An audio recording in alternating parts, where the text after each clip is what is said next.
If you remember, it was last week, probably on the 23rd, if I remember correctly, when Tottenham Hotspur's Son Heung-min, he played sensationally with 1 goal and 1 assist to score the debut win of Jose Mourinho. And his stats that match: 43 ball touches, 28 total completed passes, 13 forward passes, and 3 shootings.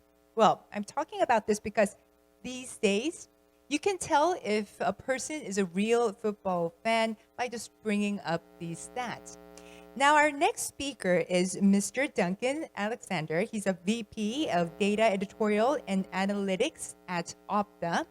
Opta is a global leader in producing such statistics. Now, the title of his presentation is From Data to Narrative, telling stories with numbers.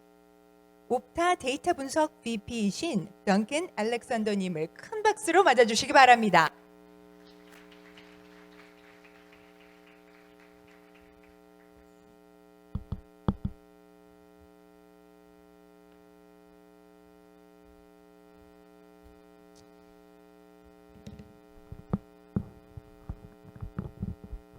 Hello, can you hear me? Good. Yeah, that is true. That is the title of the presentation. Everyone likes football, at least I hope they do. Not everybody likes numbers. Numbers can be quite divisive. They can tell a really good story, but I think that's the key thing. You need to be able to tell a story with the numbers. So, what we at Opta have done for a long time is basically take the numbers and turn them into stories and narratives, because that's how you engage fans, that's how you engage the media. So what I'm going to do in this presentation is go through some of the ways we've done it, and also why we've done it. So just a bit of background on Opta. You can see there we've been around for a long time. We work with some of the biggest clubs, federations, broadcasters, names, brands, sponsors in the world. But more importantly, we communicate with fans, and we try and humanize data and turn it into stories, as I said. Now, the work we do here with these guys and many others is the stuff that pays the bills, I guess. That's the stuff that brings the revenue in. But a lot of these people are only kind of keen on working with us because we can kind of tell stories with the numbers as well. So basically, this is a good example from last season. You might remember it. This is the shot from Vincent Company that won didn't directly win the title for Manchester City, but pretty much guaranteed they're going to win the title. Now, anyone just watching this game on television will see that he scored a goal from long range. That's quite unusual, particularly for a Pep Guardiola team. They like to score from close range, particularly unusual because it's Vincent Kompany, who is a central defender and doesn't really venture up the pitch that much. And you might remember at the time, if you look at the replay, Sergio Aguero was saying to Vincent Kompany, Vinny, don't shoot. Luckily for City, he did. Now, you can see here various data points that we're collecting in real time, and these are used to power, broadcast stuff. You can see things like defensive pressure value. That's basically telling, that's 1, 2, or 3. 1 is fairly low here because there's not really anyone closing him down. And then all these kind of data points, if you're a professional club, some of this is going to be really useful. If you're a person sat at home watching it or in a bar or something, some of this isn't going to be as useful to you. Now, what you can do is, for Vincent Kompany, we can actually quickly look at how many shots from long range he's had in his Premier League career. And it was 33 by this point. And he'd never scored with one. I think this was only his second one he'd ever got on target. So immediately, that bit of information, and if you choose to present it in the right way, creates a story, creates a narrative. We're able to push that out on our social media channels, and immediately that's spread around the world. Everyone starts talking about it, and it becomes part of the currency of how people are enjoying the football and enjoying the game.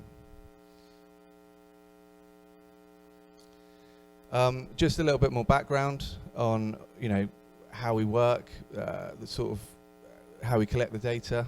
I mean, the bedrock of what we do is the raw data. So, I mean, I work in what we call data editorial, which is taking the data and making a narrative out of it. But without the raw data, without the stuff on the previous slide, we can't do that. Unless someone has physically tracked every single shot Vincent Kompany has ever had in the Premier League, we can't say with certainty, this was the first time he's ever scored from long range. Isn't that amazing? Blah, blah, blah. So this kind of commitment to covering football at this level across many leagues around the world, in many different places, is a big one. You know, it's a big investment, and it's a big kind of quality assurance task as well, because you know we collect it in various hubs across the world. Now you need to make sure that people are collecting it in one the same as the other, particularly if you're comparing teams and players from different competitions. So it's a massive undertaking and something that you know we spend a lot of time and energy making sure that we get right. So I'm going to move into some kind of examples of how data can basically shape narrative, create stories, create content for fans.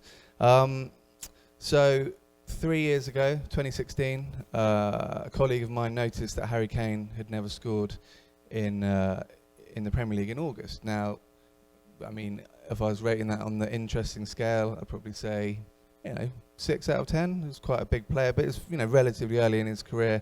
It's not that unusual. Anyway, we pushed it out. You can see there it got, you know, about 200 retweets on our main Twitter channel, Up to Joe. But yeah, just a bit of information. Now, 2017, we remembered, oh yeah, do you remember Harry Kane's never scored in August? We push it out again. By this point, you can see it's become a little bit more interesting. Harry Kane is becoming a bigger name in football. So someone like The Telegraph has done a feature here about, you know, that's a bit strange. Harry Kane's never scored in August. And, you know, at this point, journalists are starting to ask him, hey, Harry Kane, why have you never scored a goal in August? And he got a bit annoyed. But then, obviously, move on to 2018.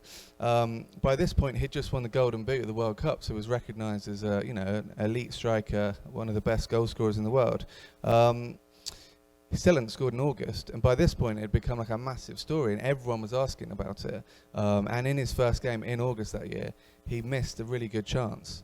And he actually said in the post-match interview, yeah, this August thing has been playing on my mind a little bit. So, but from 2 years ago, you know, not many people noticed it, to becoming a bigger thing 12 months later, to 2 years on, you know, he was actually referencing it in his interviews. And then finally, he scored in August. And, you know, immediately everyone on social media was like, Harry Kane scored in August. Commentators were like, you know, Harry Kane has scored in August. You get the idea, Harry Kane has scored in August. But it just shows how a small, fairly minor bit of information can be turned into a big story and something that kind of captures people's imaginations and even possibly affects how players are going to play. Here's another example. So Luis Suarez, obviously a very good player, but you know, occasionally players will go on sort of unusual runs of form, good or bad.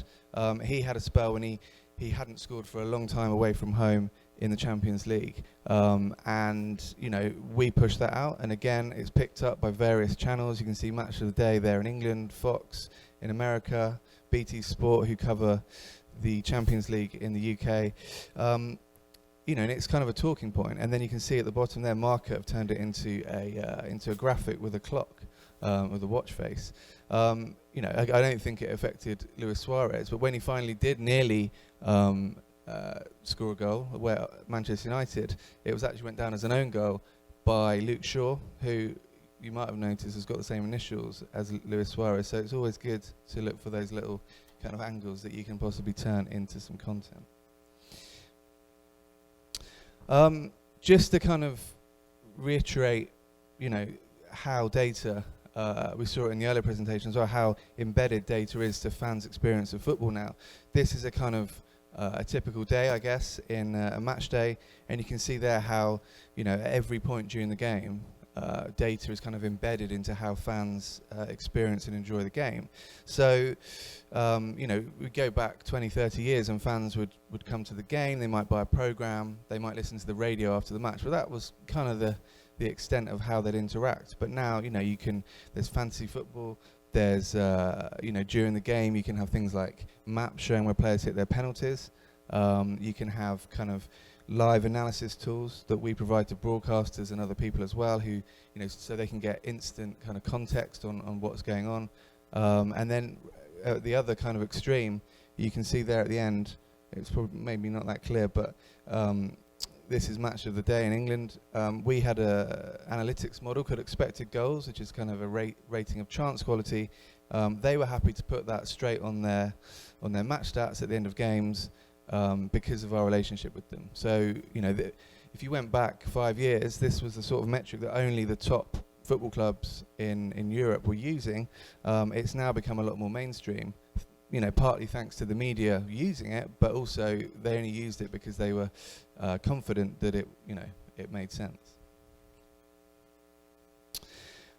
This is just a testimonial from one of our customers. I mean, this could apply to, equally to some of our competitors as well. I mean, the fact is that the data is so embedded in football now.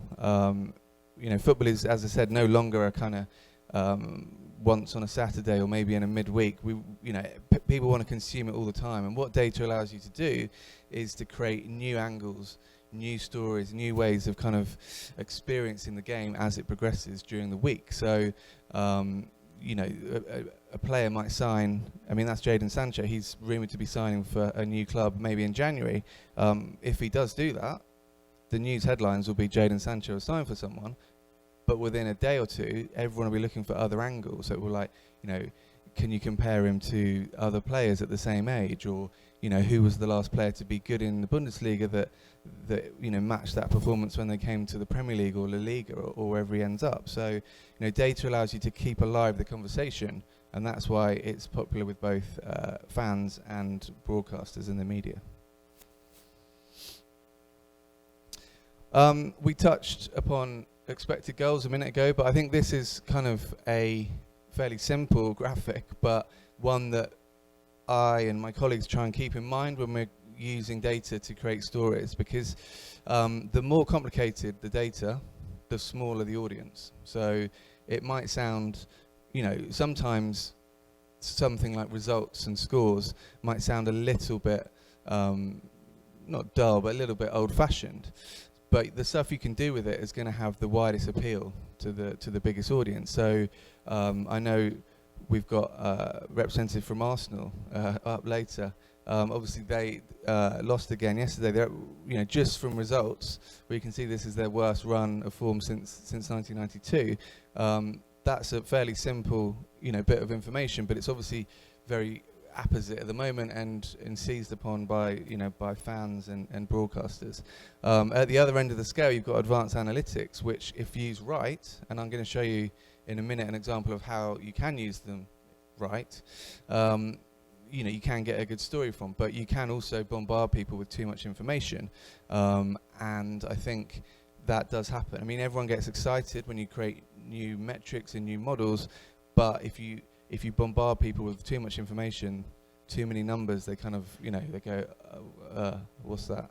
So I think you have to finesse it, you have to tailor it in the right way, and make sure that people it's put in the context of a story and a narrative, because then people kind of get it. And that's something that I will show you very shortly. First though, just an example of how something that can sound a bit boring when is actually not. So you might know that this season in football there's a new rule where you can take a goal kick within your own penalty area. Your teammate can collect it within the box, which used to be outlawed. That's obviously been utilised by different clubs to different extents. I said to someone I work with, can we get maps of every goalkeeper this season and how they take goal kicks? Because, it'd be quite interesting. That was my words, quite interesting to see the variations. They weren't convinced, but they ran it anyway. But yeah, it turned out that it was interesting. I did a feature for the BBC there over on the right, but you can actually see on the main graphic, the variation. So you've got the likes of Matt Ryan at Brighton, Bernd Leno, Hugo Lloris, who really were utilising the ability to pass to a teammate in their own penalty area. And then at the other end of the scale, you had much more traditional goalkeepers like Burnley's Nick Pope, who wasn't really doing it. You had someone like Edison, who was either passing to players in his own box or just smashing it right down the other end of the pitch. And it's this kind of variation and pulling out the stories around it that are interesting. You see there on the bottom right, Rui Patricio plays for Wolves. Now he's unusual for a goalkeeper because he wears the number 11 shirt, which is obviously traditionally what a left winger would wear. He's actually hitting it to the right wing almost exclusively. So I don't know if that's some sort of reverse nominative determinism, but it's little patterns like that you can pick out and make into little stories. And we've had requests for this graphic pretty much every week ever since we published it for the first time, because people kind of like looking at it and seeing how their goalkeeper differs to their their friend who their friend supports, and etc. Just some of the rules that we try and abide by. It's not just about kind of informing, it's also about entertaining. I think that's a key thing that we try and do. You don't want to make data really dry. If you do that, people will kind of glaze over a bit. Try and make it a little bit irreverent if the audience demands it, but above all, make it interesting, because that's when people remember stuff. If you create some content that is memorable, then that's job done. Just some examples of how you can use data to pull out some stuff. I mean, we try and kind of insert ourselves into the conversation of what's going on. So you can see there, top right, obviously Jose Mourinho from last week. He's beaten Spurs more than any other team in his career, so that's a nice little touch. The one at the bottom here, Van Dijk, that became like a massive thing last season, and people were kind of following it game by game as he wasn't dribbled past. He has been dribbled past quite a few times this season, so he's not infallible. And then just some more irreverent ones as well that I've pulled out. So the one on the left there about the Sheffield Wednesday manager, they've now on their 9th consecutive manager who wasn't born on a Wednesday. And the last time they did appoint a manager that had been born on a Wednesday, they got promoted. So, there's a lesson for us all, I think, there. So just to move on to two kind of examples, one using advanced analytics and one a lot more simple, kind of using historical data. Firstly, expected goals. So expected goals, as I said, is a kind of rating of chance quality. It uses all the shots that we have in our database and says, well, historically, when a player's had a chance from here, in this sort of game scenario, he is going to, he's got a 8% chance of scoring, or a 12%, or if it's a penalty, it's 78%. But it took a while for this to cut through, and as I said, you need examples, you need kind of stories that people are talking about anyway, and then they're much more open to letting the data in. And we were lucky, I guess, within a few months of pushing out expected goals as a metric to the media, that we had David De Gea, who possibly in 2017-18, possibly the greatest consistent goalkeeping season in Premier League history. No more so than in Manchester United's game at Arsenal in December of that season, when Arsenal completely dominated the game but still managed to lose 3-1. David De Gea made 14 saves in that game, and which was equal to Premier League record. But more than that, it was just the quality of the saves. He saved a couple that had like an XG value of well over 60%, and it just kind of fed into this narrative that David De Gea was kind of unbeatable, and would he sign a new contract at Manchester United, and could they hold on to this amazing keeper? And it led to articles. This was an article that used our expected goals, saying it doesn't stack up. He's actually so good this season that he's outperforming any kind of statistical model. Like, no one really kind of understood why he was being that good. Now, was it a kind of a temporary kind of peak, or was it something he could maintain? So what we can do with expected goals is basically pull out this sort of information. Now this is a map of every save or every shot he faced in the Premier League that season, shot on target. You can see there the red circles are the goals he let in, the green are the saves, and the size of the circle is basically the size of the XG. So the bigger the circle, the bigger the chance. Now you can see there that there's a lot of big green circles towards the bottom, which they're the kind of, they're the world-class saves. And over on the left, you can see there that he's actually prevented 13.7 goals. Now what that means is that the average goalkeeper facing those shots would have let in 14 more goals, about 14 more goals, more than De Gea did. So he's basically saving his team 14 goals, which over a season is pretty good. And you might remember Jose Mourinho, who was the manager of United that season, said that them finishing second in that campaign was one of his greatest ever achievements, which may or not be true, but the fact is it was probably unsustainable, because this sort of season is, comes along once every decade, maybe once every 20 or 30 years. And lo and behold, the following season, last season, De Gea, he didn't have a bad season, but you can see there he basically reverted to average. So his goals prevented was pretty much zero. So he was back to normal, or perhaps a bit below normal for him. Not a disaster, but we saw what happened to his team, and his manager left halfway through the season. It's not his fault necessarily, but everyone at United kind of regressed a little bit, and what you can do with numbers is you can put it into context. You can say, look, here's someone who had an amazing season the season before. He's kind of gone back to normal, and this is one of the reasons that maybe the team are struggling more than we thought they were going to. Didn't stop him getting a new contract. He's slightly back to his, not quite the levels of 17-18 this season, but definitely more consistent than last year. And Manchester United actually, even though they've struggled a bit, have got one of the best defences in the Premier League based on the numbers this season. The second example is around a much more simple metric, assists. So assists, most people who follow football will know what an assist is now. Obviously, they kind of came through in the 90s as a additional metric when people played fantasy football. But obviously, they've pretty much become an accepted kind of fairly standard metric. Now, the Premier League started in 1992. Opta started in the late 90s. So for a long time, we had every assist from around about 1999 onwards, which was okay if you're just doing season comparisons.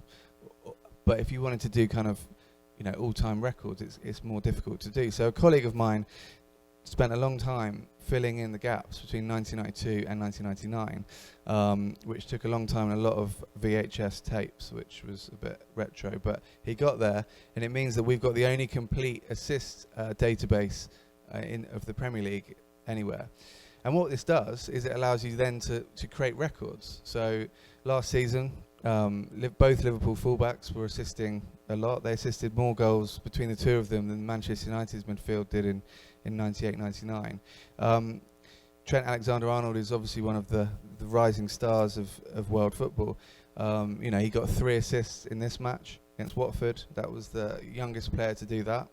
You can see here a couple more. So on the right, you've got the fact that Trent and Robertson, both in double figures. First time 2 defenders have done that for a single team.